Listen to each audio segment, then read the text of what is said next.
Assalomu alaykum. Moskva shahridan O'zbekiston Toshkentga kelmoqchi bo'lgan ukalarimizga, Sankt-Peterburg shahridan kelmoqchi bo'lgan ukalarimizga to'g'ridan-to'g'ri reyslarimiz har kuni reyslarda amalga oshirilmoqda.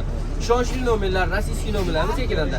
Toshkentdan ketmoqchi bo'lsanglar, Toshkentdan dushanba, seshanba, payshanba, juma kunlari reys amalga oshirilmoqda. Ishonchli nomerlar ekranda.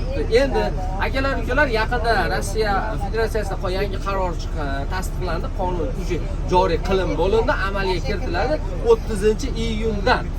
O'zbekiston fuqarosi, Qozog'iston fuqarosi bo'lma, O'zbekiston hamda Tojikiston fuqarolari 30-iyundan keyin gosusluga, ya'ni gosuslugaga kirib, o'zini shaxsiy ism, familiya, polniy shaxsiy ma'lumotlarni to'ldirib, qaysi shaharga ketyapti, nima sababdan ketyapti, yoki o'qishga yoki doktorga o'sha narsalarni to'ldirib ketish kerak bo'ladi. Buni faqat 30-iyundan amalga oshiriladi. Ungacha sizlar bemalol kelib, pravoy ketsanglar bo'laveradi. Lekin 30-iyundan keyin 72 soat ichida yoki 4 soat qolganda ushbu narsalarni to'ldirishlar shart va majbur bo'ladi. Akalar, ukalar, xohlasingar. Shunday holatlarga tushmaslik uchun iloji boricha sizlarga tavsiya qilib qolaman, 30-iyungacha ketib qolinglar. Bemalol murojaat qilinglar, ishonchli nomerlar ekranda. Hammaga rahmat, sog' salomat bo'ling.